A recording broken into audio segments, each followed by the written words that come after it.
Assalamualaikum warahmatullahi wabarakatuh. Apa kabar sahabat semua? Semoga kita semua selalu sehat, panjang umur, dan dilimpahkan rezeki yang halal serta berkah. Amin ya robbal alamin. Pada suatu siang yang terik di kota Baghdad, pasar tengah ramai-ramainya. Pedagang berteriak, unta menguak, dan orang-orang berlalu lalang seperti air bah. Di tengah keramaian itu muncullah Abu Nawas. Seperti biasa, wajahnya cerah, matanya tajam, dan senyumannya menyimpan ribuan rencana. Namun kali ini ia membawa seikat gulungan kertas yang diikat dengan benang emas. Ia berdiri di tengah pasar lalu berteriak lantang, "Dijual tiket menuju surga, tanah di Taman Firdaus. Siapa cepat, dia selamat." Orang-orang berhenti, tertawa kecil, sebagian menggelengkan kepala. Tapi seperti biasa, keanehan Abu Nawas selalu berhasil menarik perhatian. Tak lama kemudian muncullah Tuan Harun, seorang saudagar kaya raya yang terkenal sangat kikir, tapi suka pamer kesalehan. Jubahnya mengkilap, sepatunya dari kulit onta impor, tapi wajahnya tak pernah senyum kalau disuruh bersedekah. "Abu Nawas," seru Tuan Harun mendekat. "Apa ini yang kau jual? Kuburan?" Abu Nawas membungkuk hormat. "Ini bukan sembarang kuburan, Tuan. Ini kapling khusus di surga, lokasi premium, dekat pohon bidara, angin sepoi-sepoi, dan ada aliran sungai susu di sampingnya." Tuan Harun mendengus. "Kau pikir aku bodoh, Abu Nawas?" "Ah, tentu tidak, Tuan. Tapi kau juga bukan orang biasa. Justru orang sehebat Tuanlah yang pantas memesan tempat di surga sejak dini. Tuan kan dermawan dan rajin ibadah pula." Abu Nawas tersenyum sambil mengedip, atau setidaknya tampak seperti itu. Tuan Harun terdiam. Ia tahu bahwa Abu Nawas sedang menyindirnya, tapi egonya lebih besar daripada logikanya. "Apa buktinya kapling itu di surga?" Abu Nawas mengangkat gulungan kertas itu. "Ini suratnya, Tuan. Tanda tangan langsung dari malaikat Ridwan," katanya sembari menekan suara seolah-olah itu rahasia besar. Tuan Harun yang lebih suka dihormati daripada memahami langsung tergoda. Ia melihat surat itu. Sebenarnya hanya gulungan kertas kosong dengan tulisan Arab miring-miring dan cap lilin berwarna emas, tapi matanya sudah silau duluan. "Berapa harganya?"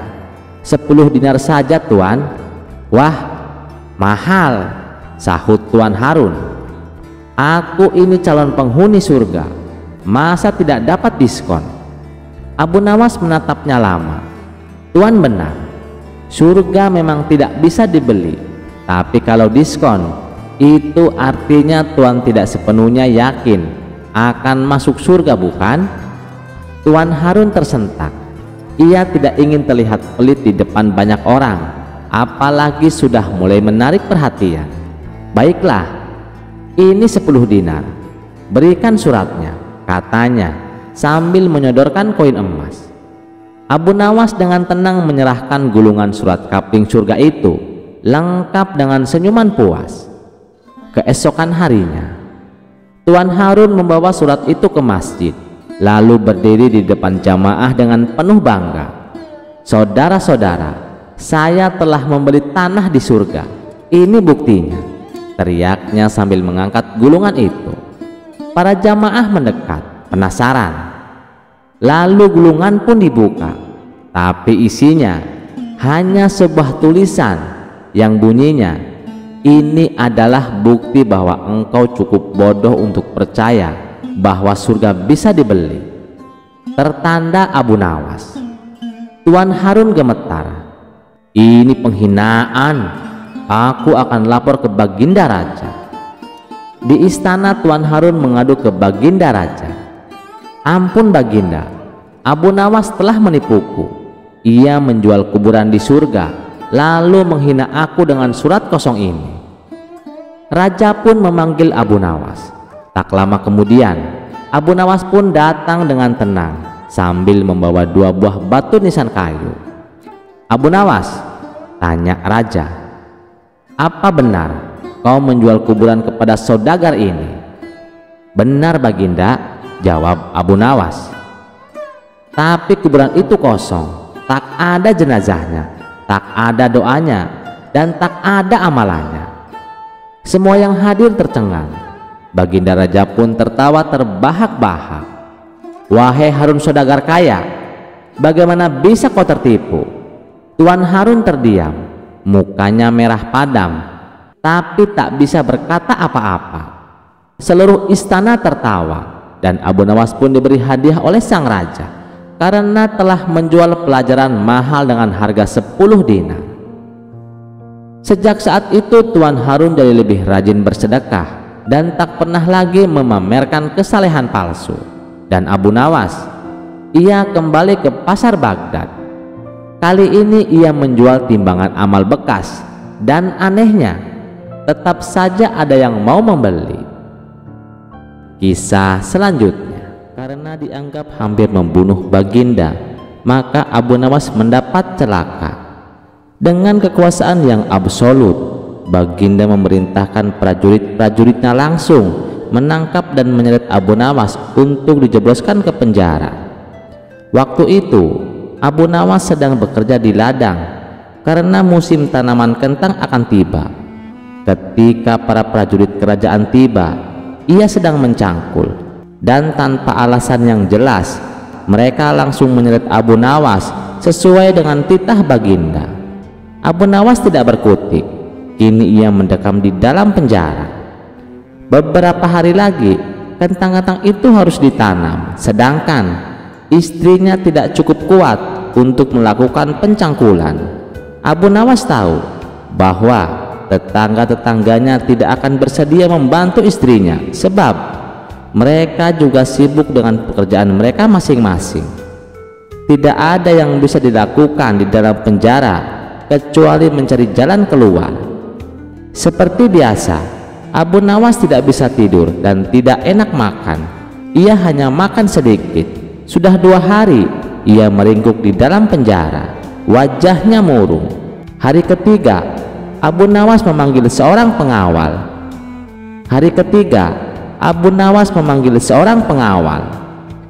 "Bisakah aku minta tolong padamu?"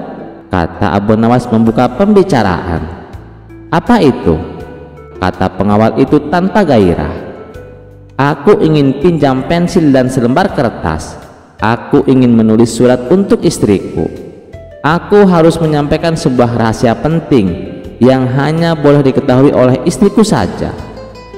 Pengawal itu berpikir sejenak, lalu pergi meninggalkan Abu Nawas. Ternyata pengawal itu menghadap Baginda Raja untuk melapor. Mendengar laporan dari pengawal, Baginda segera menyediakan apa yang diminta oleh Abu Nawas. Dalam hati Baginda bergumam, mungkin kali ini ia bisa mengalahkan Abu Nawas. Abu Nawas menulis surat yang berbunyi, "Wahai istriku, janganlah engkau sekali-kali menggali ladang kita, karena aku menyembunyikan harta karun dan senjata di situ, dan tolong jangan bercerita kepada siapapun." Tentu saja surat itu dibaca oleh Baginda karena beliau ingin tahu apa sebenarnya rahasia Abu Nawas. Setelah membaca surat itu, Baginda merasa puas dan langsung memerintahkan beberapa pekerja istana untuk menggali ladang Abu Nawas. Dengan peralatan yang dibutuhkan, mereka berangkat dan langsung menggali ladang Abu Nawas. Istri Abu Nawas merasa heran, mungkinkah suaminya minta tolong pada mereka? Pertanyaan itu tidak terjawab karena mereka kembali ke istana tanpa pamit. Mereka hanya menyerahkan surat Abu Nawas kepadanya. 5 hari kemudian, Abu Nawas menerima surat dari istrinya. Surat itu berbunyi, "Mungkin suratmu dibaca sebelum diserahkan kepadaku, karena beberapa pekerja istana datang ke sini 2 hari yang lalu. Mereka menggali seluruh ladang kita. Lalu apa yang harus aku kerjakan sekarang?" Rupanya istri Abu Nawas belum mengerti muslihat suaminya. Tetapi dengan bijaksana Abu Nawas membalas, "Sekarang engkau bisa menanam kentang di ladang tanpa harus menggali, wahai istriku." Kali ini Baginda tidak bersedia membaca surat Abu Nawas lagi. Baginda makin mengakui keluar biasaan akal Abu Nawas. Bahkan di dalam penjara pun Abu Nawas masih bisa melakukan pencangkulan. Cerita selanjutnya. Pada suatu hari, raja mengundang Abu Nawas dan istrinya dalam acara jamuan makan malam megah, memperingati 50 tahun pernikahan raja dan ratu. Undangan itu begitu istimewa dan Abu Nawas tahu ia harus datang bersama istrinya, sang delima merah, wanita cantik bersahaja yang selalu mengenakan cadar. "Aku ingin kau tampil anggun malam ini, istriku," kata Abu Nawas dengan lembut. "Buatlah semua orang terkagum, tapi ingat, kecantikanmu adalah anugerah, bukan tontonan." Sang istri tersenyum manis, menuruti dengan anggun. Tak ada yang menyangka malam itu akan jadi awal dari kecanggungan besar di istana. Tibalah mereka di istana, suasana megah, meriah, dan penuh canda tawa. Raja yang biasanya dingin dan berwibawa langsung berdiri saat melihat Abu Nawas datang. Tapi jelas bukan Abu Nawas yang menarik perhatiannya. Mata raja terpaku pada istrinya. Acara pun berlangsung lancar hingga tiba-tiba angin malam bertiup kencang dan tanpa sengaja menerbangkan cadar istri Abu Nawas. Seketika semua terdiam. Wajah sang istri yang elok terpampang jelas. Para tamu terkesima, termasuk sang raja. Tapi cepat-cepat Abu Nawas menutupi wajah istrinya lagi. Dengan tenang ia berkata kepada raja, "Baginda, apa yang akan Anda lakukan jika melihat harta karun milik orang lain bersinar terang di depan mata?" Raja tersenyum kecil dan menunduk. "Tentu saya tak akan mengambilnya." Abu Nawas mendekat lalu berbisik, "Itulah kenapa Baginda, harta seindah ini saya simpan rapat, karena yang tak punya hak seringkali tergoda untuk berbuat serakah." Raja tersentak malu, tapi ia masih menahan diri. Beberapa hari kemudian, raja menyampaikan keinginannya untuk berkunjung ke rumah Abu Nawas. Hatinya tak tenang. Pesona istri Abu Nawas telah menghantui Baginda raja.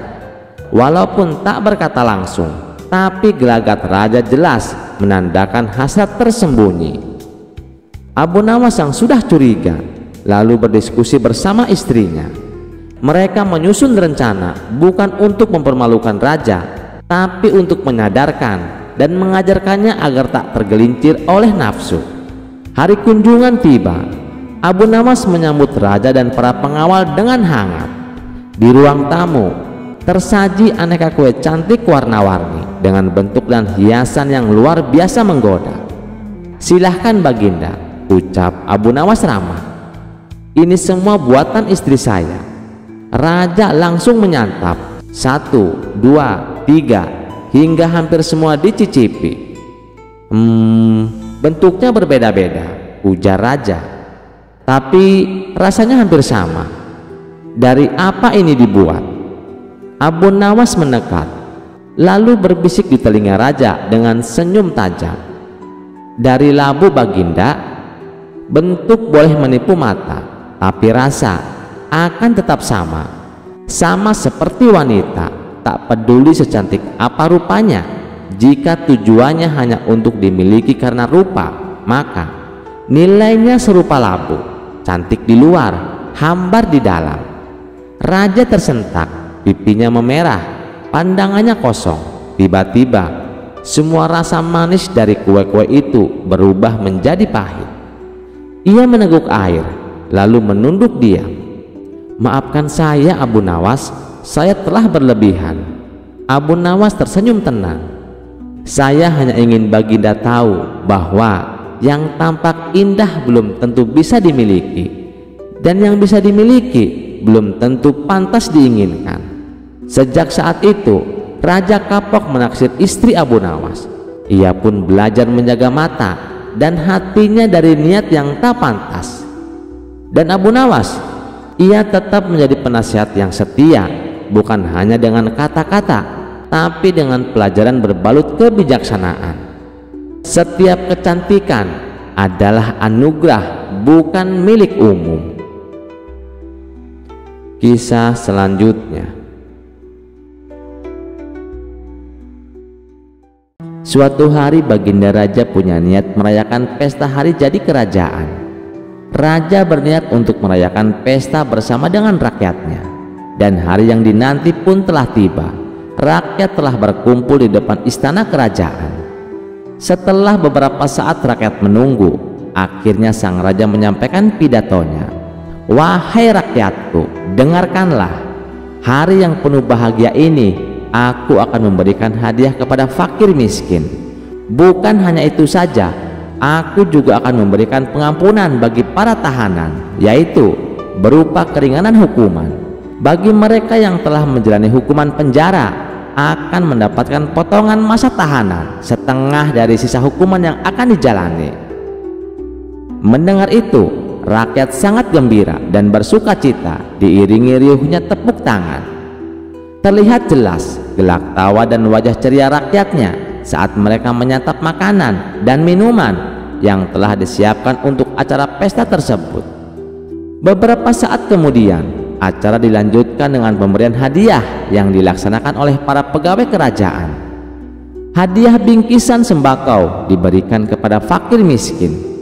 Setelah semua fakir miskin mendapatkan bagiannya, kemudian Baginda Raja memanggil para tahanan satu persatu. Giliran pertama jatuh kepada seorang tahanan yang bernama Sofyan. Maka raja mengajukan pertanyaan, "Siapa namamu?" tanya sang raja. "Nama hamba Sofyan Paduka yang mulia," jawab tahanan tersebut. "Sofyan, berapa lama hukuman yang telah divonis untukmu?" tanya Baginda Raja.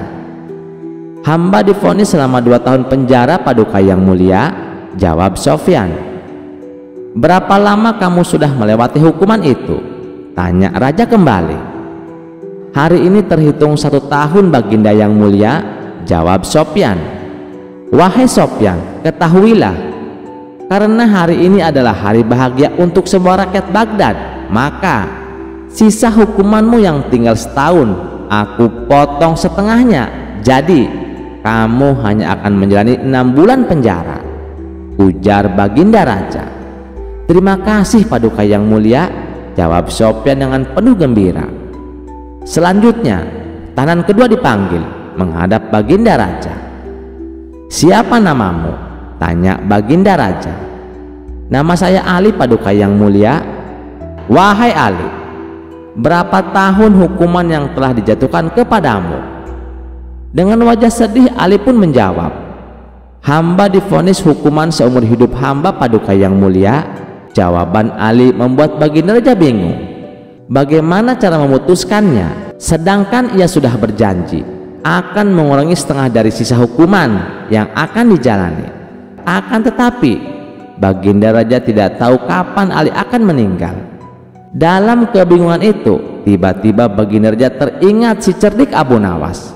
Ia pasti bisa menyelesaikan masalah yang rumit ini. "Prajurit, panggil Abu Nawas ke istana secepatnya," perintah Baginda Raja. Tidak berapa lama, Abu Nawas yang juga ikut hadir di acara itu segera maju ke depan untuk menghadap Baginda Raja. "Wahai Abu Nawas, aku sebagai raja kalian harus bertindak adil terhadap keputusanku. Aku harus memberi keringanan hukuman kepada Ali. Namun, bagaimana aku tahu sisa umur Ali sekarang? Beri aku nasihat terbaikmu. Bagaimana cara mengampuni Ali terkait sisa masa tahanannya?" pinta sang raja. Sejenak Abu Nawas terdiam. Ia pun juga merasa bingung, sebab tidak ada seorang pun yang bisa tahu kematian orang lain. Jangankan kematian orang lain, kematiannya sendiri pun tidak akan bisa tahu, karena itu sudah menjadi rahasia Allah. Kemudian Abu Nawas memejamkan matanya. Setelah lama berpikir, tiba-tiba keluar ide cemerlang dari otak seorang Abu Nawas. "Saya tahu caranya Baginda yang mulia, itu mudah saja." Seketika Baginda Raja langsung kegirangan. "Apa itu caranya? Cepat katakan," desak Baginda Raja. "Paduka tahu kan cara berpuasa Nabi Daud?" tanya Abu Nawas. "Iya, saya tahu. Sehari berpuasa, sehari tidak. Sekarang puasa, besoknya tidak. Besoknya puasa lagi, lalu besoknya lagi tidak puasa, dan seterusnya." "Tapi apa hubungannya dengan solusi masalah ini?" tanya Baginda heran. Abu Nawas lalu menjelaskan, "Justru itu solusi yang tepat untuk Ali Baginda yang mulia. Sehari di penjara, sehari tidak. Sekarang di penjara, besoknya tidak, dan begitu seterusnya. Hal ini berlaku sepanjang hidup Ali." Baginda Raja pun tertegun dengan solusi yang Abu Nawas jelaskan. "Kamu memang benar-benar cerdas, Abu Nawas. Sebagai rasa terima kasihku, kamu akan saya kasih hadiah sekantong keping emas." Setelah acara pesta bubar, Abu Nawas pun pulang dengan membawa hadiah dari sang raja. Kisah selanjutnya. Pada suatu pagi, di tengah hiruk-pikuk pasar Baghdad yang ramai oleh teriakan pedagang dan suara ayam jago yang tersesat, Abu Nawas melenggang santai sambil menawar seikat bawang merah. "Wahai pedagang bawang," kata Abu Nawas, "bawangmu ini lebih banyak kulitnya daripada isinya. Apakah ini bawang atau kertas yang dibentuk bulat?" Tawa pun meledak dari para pembeli yang lain. Si pedagang hanya geleng-geleng kepalanya sambil tersenyum kecut. Tapi sebelum sempat Abu Nawas menawar lebih jauh, tiba-tiba langit menjadi gelap sesaat dan angin wangi semerbak menyeruak dari arah utara. Di tengah pasar muncullah sosok bercahaya dengan jubah emas berkilauan dan mahkota permata di kepala. "Aku adalah Dewa Rezeki," suaranya menggema seperti petir. Semua orang berlutut, tapi tidak Abu Nawas. Ia justru mendekat sambil berkata, "Kalau engkau benar Dewa Rezeki, bolehkah aku minta sepiring kebab dulu? Karena perutku sangat lapar pagi ini." Dewa Rezeki tersenyum lalu mengangkat tangannya. "Wahai Abu Nawas," ucap Dewa Rezeki, "jika kau mau, seluruh Baghdad bisa menjadi milikmu. Istana, dayang-dayang, taman yang tidak pernah layu, bahkan anggur yang mengalir dari mata air." Mata para penduduk melebar. Beberapa bahkan sudah berlutut di dekat kaki Abu Nawas, berharap rezeki ikut menetes. Namun Abu Nawas hanya menggaruk kepalanya yang tidak gatal, lalu berkata, "Wah, banyak juga ya. Tapi bolehkah aku bertanya sesuatu, wahai dewa?" "Silakan, wahai manusia bijak," jawab sang dewa. Abu Nawas duduk di atas karung beras sambil berkata, "Kalau semua orang bisa punya istana, apa gunanya jadi raja? Kalau semua punya emas, apakah tukang becak akan berhenti menarik becak? Atau justru mulai membeli becak emas? Bukankah rezeki sejati itu bukan apa yang kita genggam, tapi apa yang bisa kita syukuri?" Dewa Rezeki terdiam sejenak. Abu Nawas melanjutkan, "Saya pernah makan roti kering dengan segelas air, tapi karena bersama istri saya yang cerewet dan setia, rasanya seperti pesta kerajaan. Tapi saya juga pernah melihat saudagar kaya menangis karena tak bisa tidur nyenyak." "Lalu engkau ingin apa dariku?" tanya sang dewa. Abu Nawas tersenyum lebar.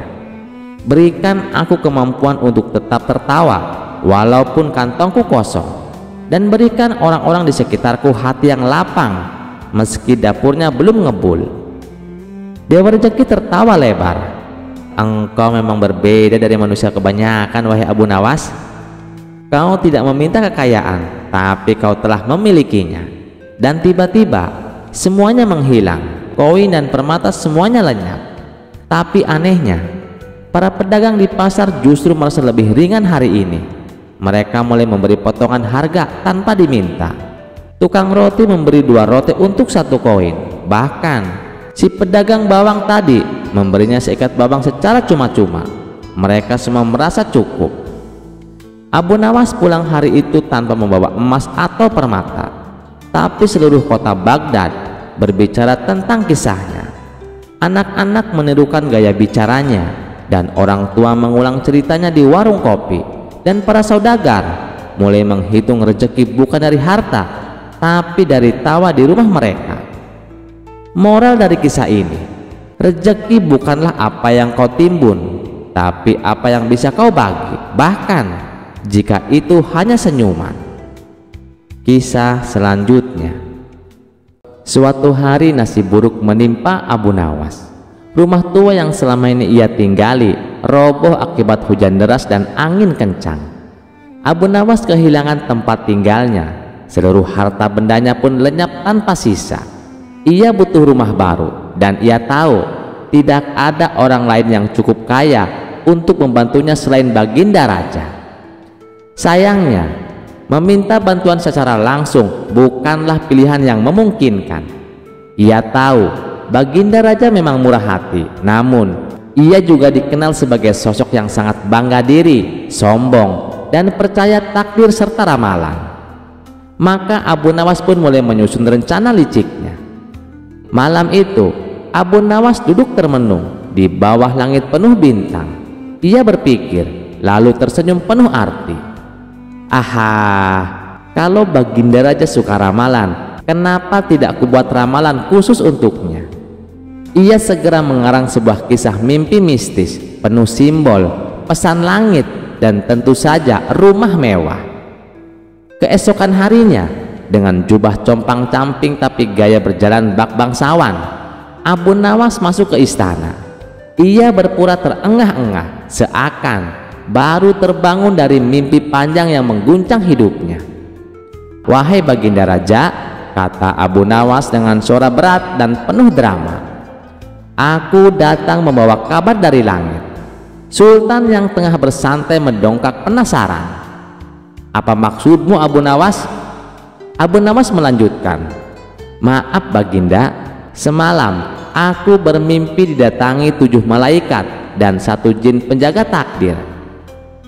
Mereka berkata bahwa keberlangsungan kerajaanmu bergantung pada sebuah rumah megah yang dibangun sesuai kemuliaan namamu." Sultan terbelalak. "Rumah? Benar Baginda, rumah itu harus dibangun dengan taman yang menghadap ke arah matahari terbit. Tiangnya dari kayu cedar pilihan, dan jendelanya menghadap ke arah bintang keberuntunganmu, Buruj Al-Mu'azzam. Jika tidak, wahai Baginda, rezekimu akan menurun dan kerajaan bisa kehilangan kejayaan."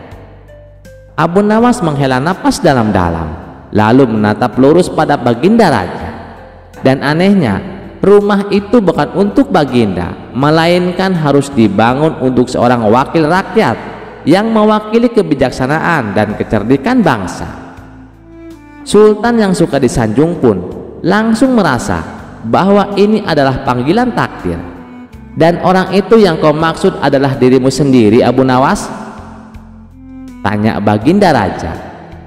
"Aku tidak berani berkata begitu Baginda," jawab Abu Nawas sambil menunduk rendah. "Namun dalam mimpi itu Baginda, malaikat menyebut namaku 3 kali." Baginda terpesona. Dalam benaknya, mimpi itu bukan hanya ramalan, itu adalah perintah langit. Ia merasa bangga, bahkan surga mempercayainya untuk menjaga takdir kerajaan melalui pembangunan rumah mewah untuk Abu Nawas. "Baiklah," kata Baginda mantap, "panggil arsitek terbaik." "Baiklah," kata Baginda mantap, "panggil arsitek terbaik. Bangun rumah sebagaimana yang digambarkan Abu Nawas." Abu Nawas pura-pura menolak, lalu dengan berat hati menerima takdir tersebut. Dalam hatinya, ia menarik kegirangan. Beberapa bulan kemudian, rumah baru yang megah berdiri indah di pinggir sungai, dengan taman rapih, pilar tinggi, dan jendela-jendela indah menghadap ke arah bintang keberuntungan. Abu Nawas tinggal di dalamnya dengan nyaman tanpa mengeluarkan 1 keping pun uang, Dan baginda raja, ia masih tersenyum bangga, mengira dirinya telah menyelamatkan nasib kerajaan. Masyarakat Baghdad pun hanya bisa menggeleng-geleng kepala sambil berkata, Abu Nawas lagi-lagi menang. Dan yang ia tipu kali ini tidak lain adalah sang penguasa sendiri. Kisah ini kembali membuktikan bahwa kecerdikan dapat mengalahkan kekuasaan. Dengan satu mimpi palsu dan sejuta kepandaian, Abu Nawas berhasil mendapatkan rumah mewah tanpa harus membayar. Sementara baginda raja yang terlalu percaya pada mimpi dan sanjungan menjadi korban dari permainan sang penipu ulung. Apakah Abu Nawas akan terus berhasil dengan tipu dayanya? Mari kita simak kisah selanjutnya. Pada suatu malam yang sunyi di Baghdad, hujan gerimis mengguyur perlahan. Abu Nawas tiba-tiba jatuh sakit. Beberapa hari kemudian, kabar duka menyebar ke seluruh kota bahwa Abu Nawas telah wafat. Warga Baghdad bersedih, meskipun terkenal jenaka dan kadang menyebalkan. Abu Nawas telah banyak mengajarkan makna kehidupan bagi semua orang. Jenazahnya dimakamkan secara layak di pinggir kota, ditemani isak tangis dan tawa kenangan dari banyak orang. Di alam barzah, Abu Nawas perlahan membuka matanya. Ia mendapati dirinya dalam sebuah ruang gelap, hening, tanpa arah, tanpa cahaya. Tiba-tiba dua sosok besar dan bersinar muncul di hadapannya. Wajah mereka bercahaya, namun tatapannya menusuk hingga ke dalam jiwa. Aku Munkar dan aku Nakir. Suara mereka menggema seperti guntur yang dipukul dalam gua. Abu Nawas berdiri pelan, menyeka keringat dari dahinya yang sebenarnya sudah tidak memiliki tubuh fisik.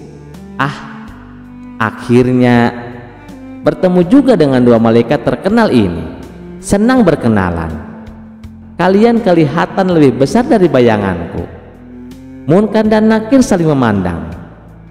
Biasanya mayit akan ketakutan, tapi yang ini malah santai. Kami datang untuk menguji keimananmu. Bersiaplah. Abu Nawas mengangkat tangan. Sebelum kita mulai, bolehkah saya bertanya satu hal? Bertanya kepada kami? Ya, pertanyaan kecil saja.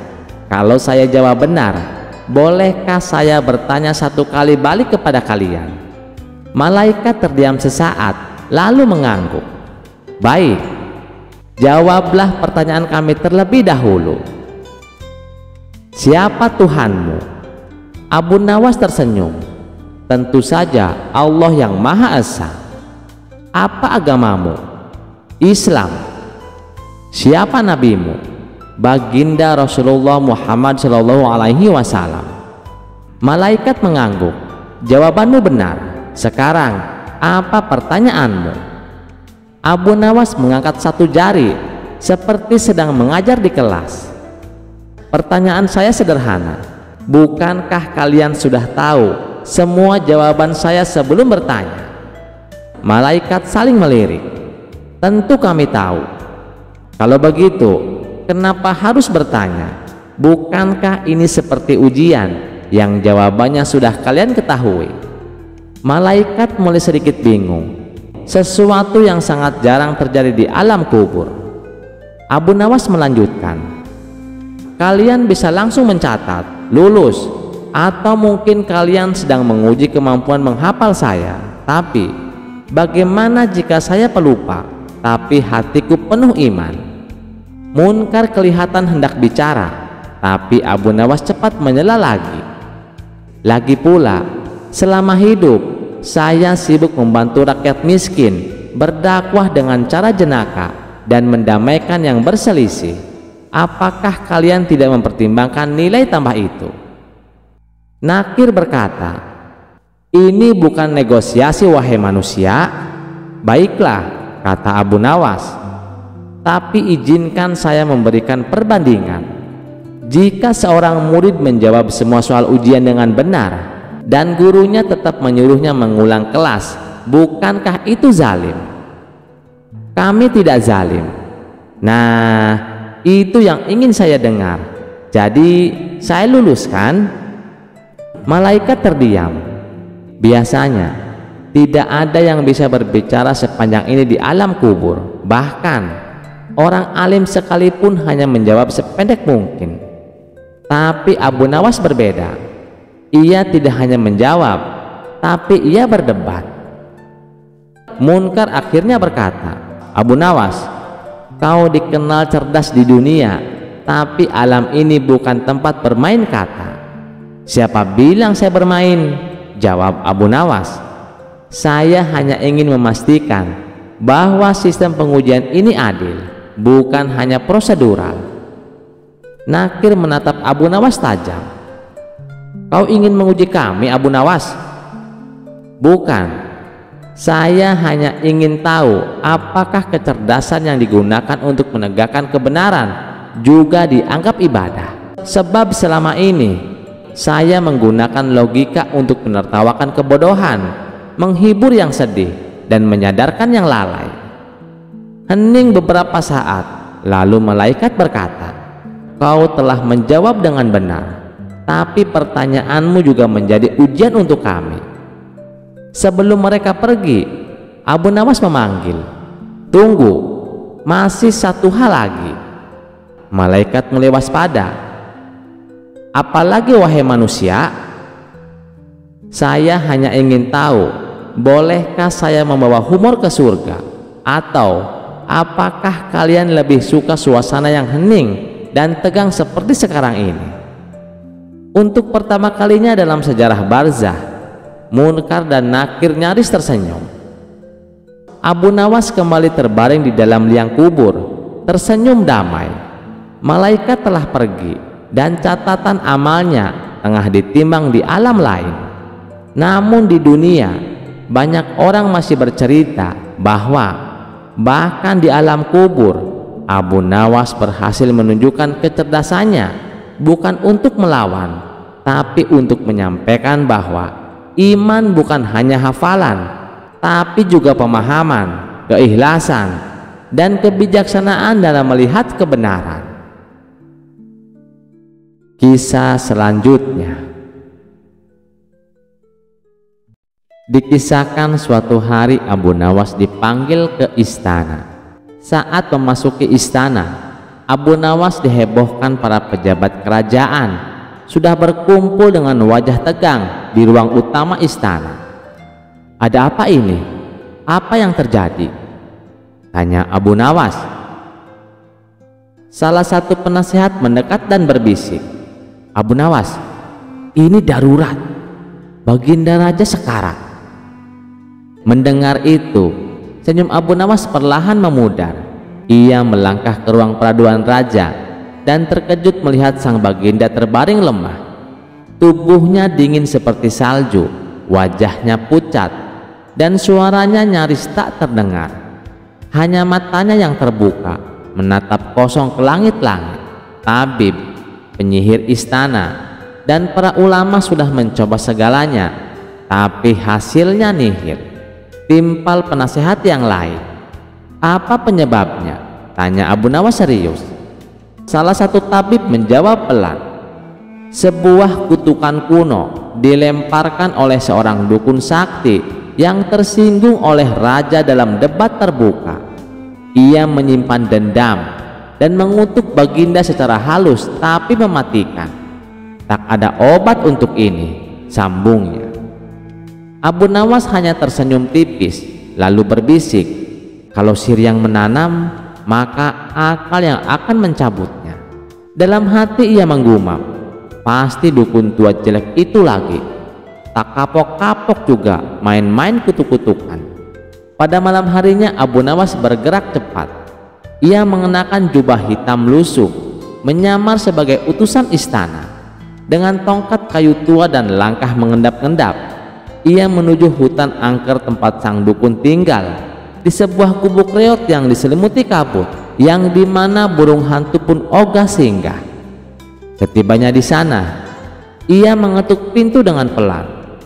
Tok, tok, tok. Pintu terbuka dan keluarlah sang dukun. Rambut acak-acakan, mata menyala merah, dan mulutnya komat-kamit membaca mantra. "Apa kau datang untuk memohon belas kasihan?" tanya sang dukun dingin. Abu Nawas membungkuk rendah dengan suara pelan tapi meyakinkan. Ia berkata, "Bukan Dukun Agung, justru aku membawa kabar baik. Sang raja sangat berterima kasih atas kutukanmu. Semenjak itu, beliau menjadi lebih tenang, bijak, bahkan katanya tidur lebih nyenyak dari sebelumnya." Sang dukun memicingkan mata. "Apa maksudmu?" "Beliau malah ingin memberikan hadiah emas dan jabatan penasihat kerajaan kepadamu, karena katanya kutukanmu membawa perubahan besar dalam dirinya." Sang dukun terdiam beberapa saat, lalu tertawa terbahak-bahak. "Apa? Jadi kutukanku malah membuatnya bahagia?"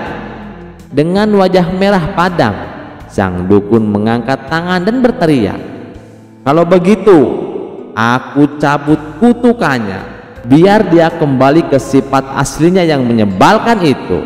Lihat apakah dia masih bisa tenang."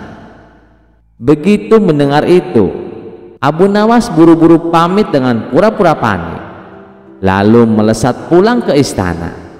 Dalam hati ia menyengir puas. "Terima kasih dukun, kau terlalu mudah dipancing."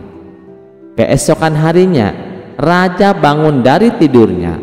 Tubuhnya mulai hangat, wajahnya cerah, dan suaranya kembali lantang. "Abu Nawas," panggilnya, "kemarilah sang penyelamatku." Abu Nawas datang dengan langkah ringan dan wajah kalem. Sang raja memeluk erat Abu Nawas. "Bukan sihir, tapi akalmu yang menyelamatkanku," katanya.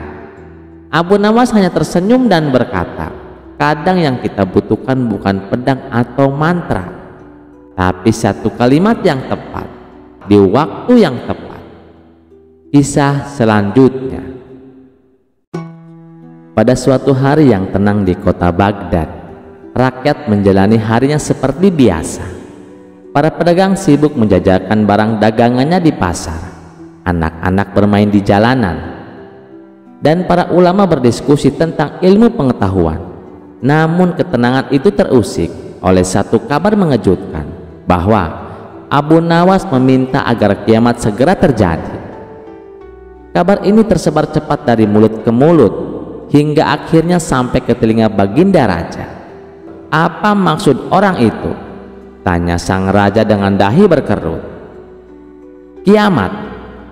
Bukankah itu urusan Tuhan?" Para menteri pun mengangguk, namun tidak ada satupun yang bisa menjelaskan alasan permintaan Abu Nawas tersebut. Akhirnya raja memerintahkan agar Abu Nawas segera dihadapkan ke istana. Di hadapan raja dan para penasihatnya, Abu Nawas tetap tenang, bahkan wajahnya terlihat sedikit riang seperti biasa. "Abu Nawas," kata raja dengan nada serius, "benarkah kau meminta agar kiamat terjadi sekarang juga?"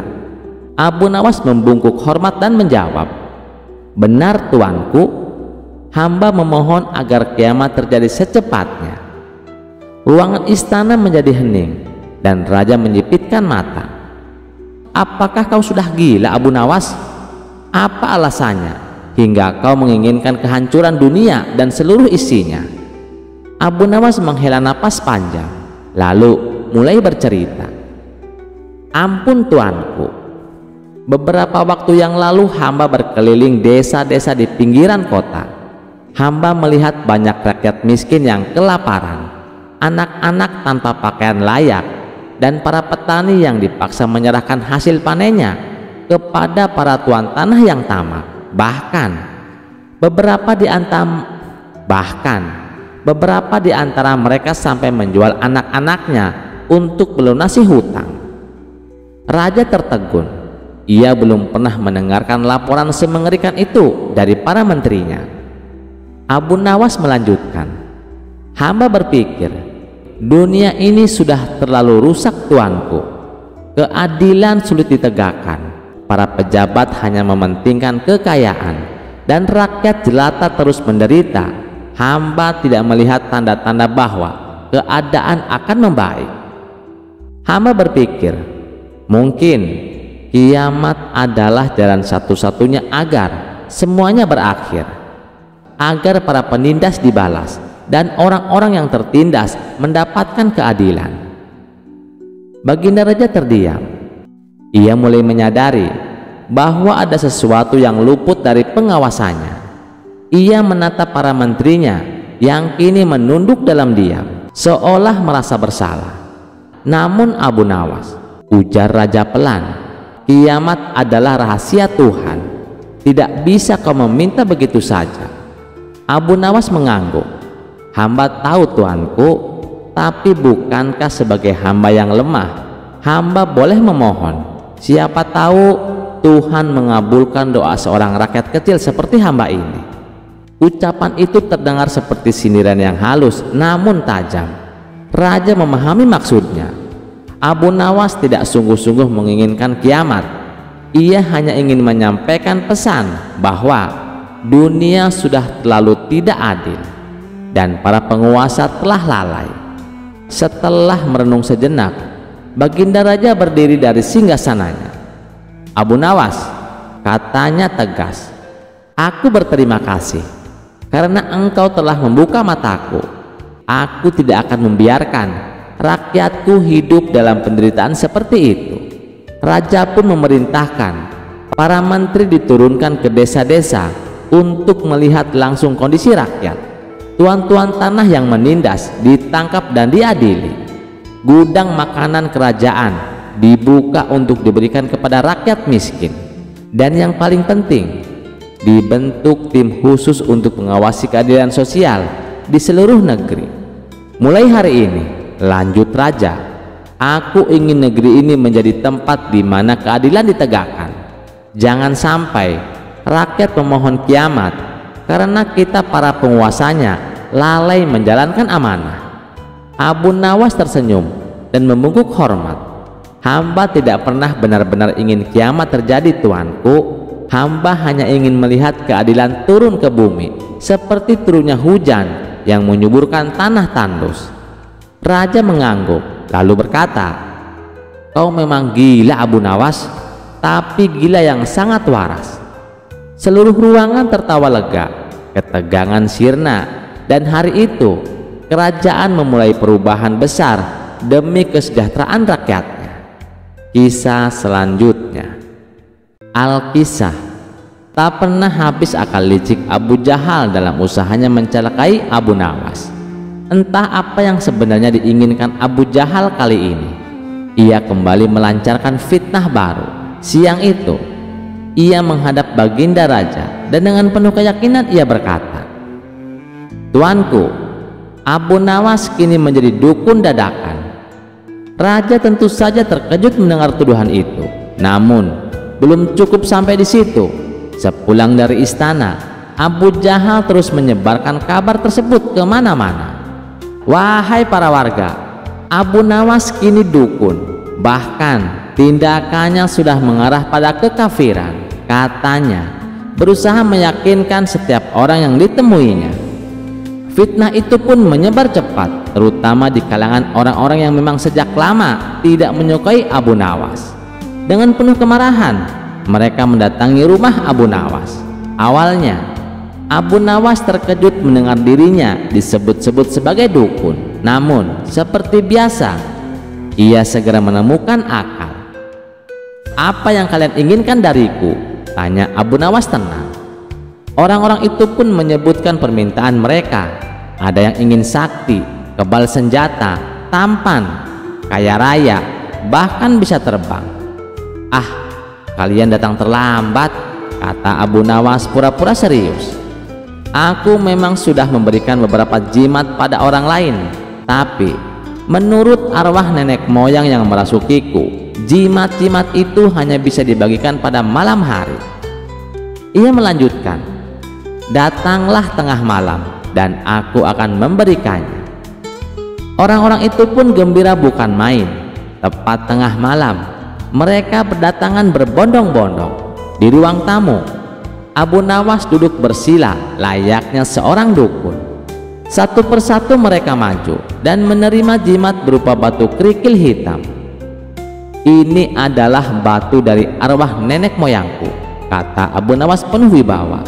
"Siapapun yang menyimpannya akan mendapatkan keberuntungan, kekayaan, ketampanan, kekebalan, dan segala yang kalian inginkan."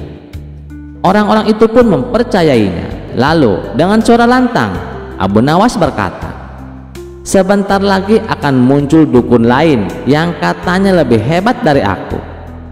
Saat kalian bertemu dengannya, lemparkan batu itu ke arahnya dan ucapkan keinginan kalian, maka keinginan itu akan terkabul."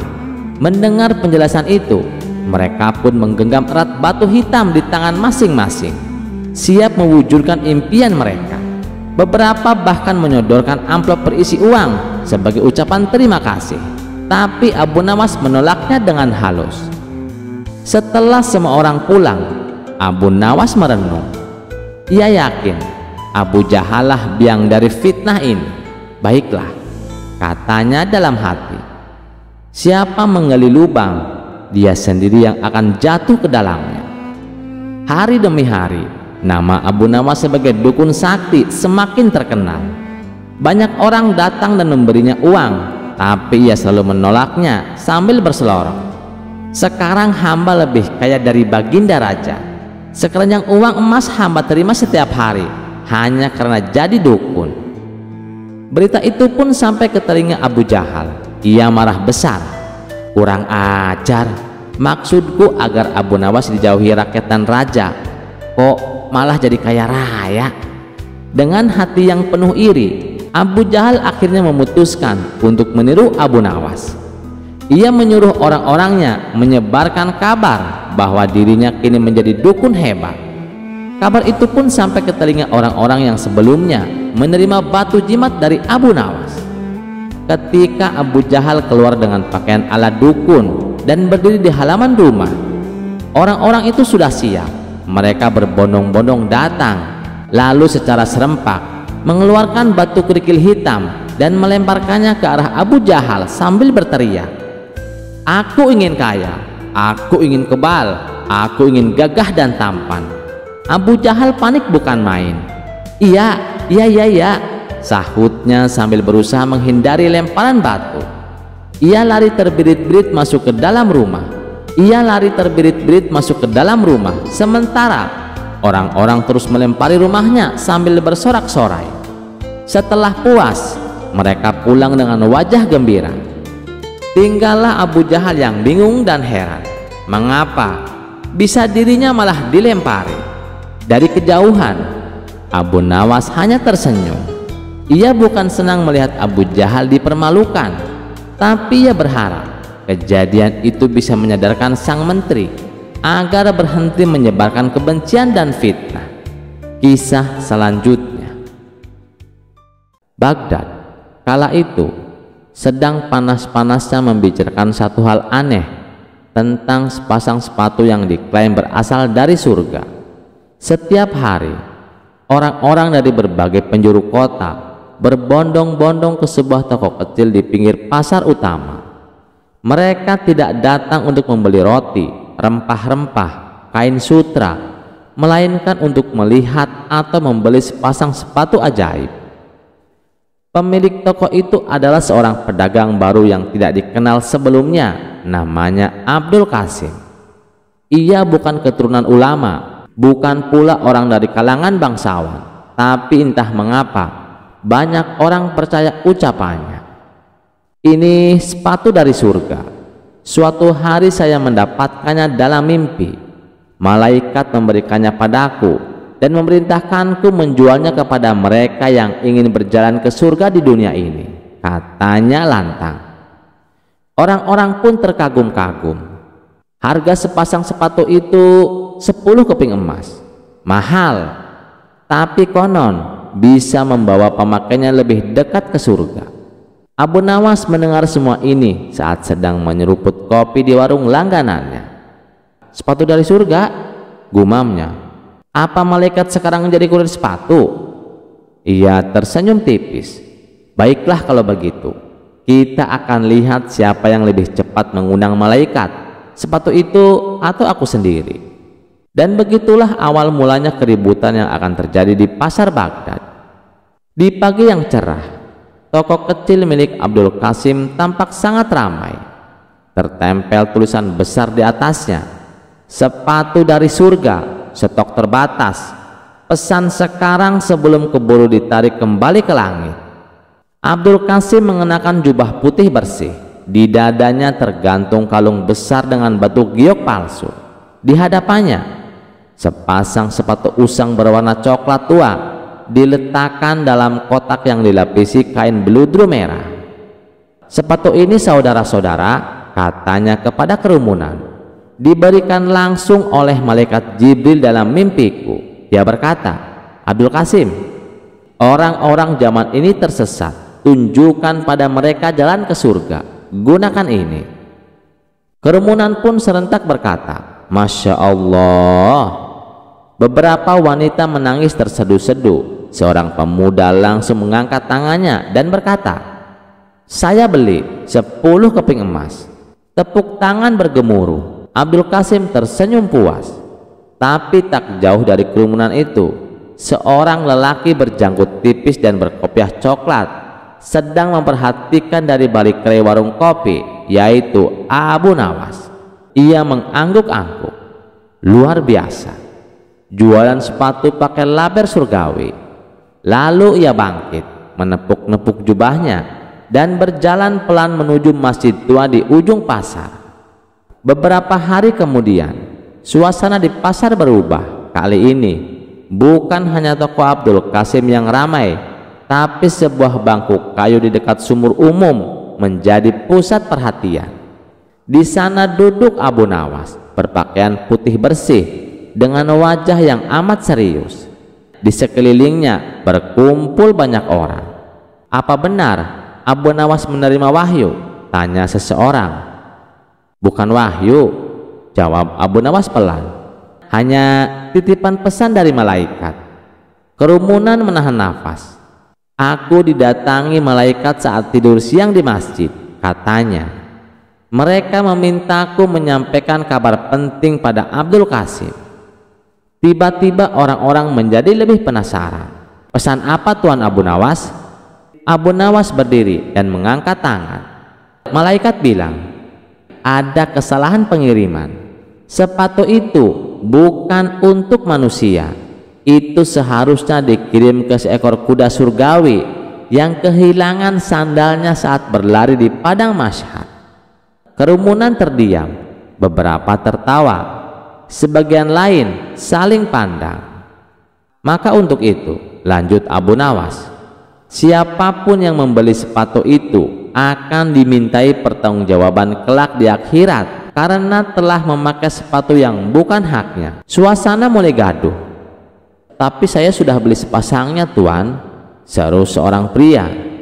"Saya juga Tuan, saya bahkan sudah menyicilnya." Abu Nawas mengangkat tangan lagi. "Tenang, ada solusinya. Malaikat memintaku mengembalikan sepatu-sepatu itu dan menggantinya dengan sandal dari tanah suci Baghdad. Itu lebih cocok untuk manusia." Mendengar kabar itu, Abdul Qasim marah besar. Ia mendatangi Abu Nawas di lapangan dekat masjid. "Kau menyesatkan mereka," hardiknya. "Tidak, justru aku menyelamatkan mereka dari menjadi maling surga," jawab Abu Nawas kalem.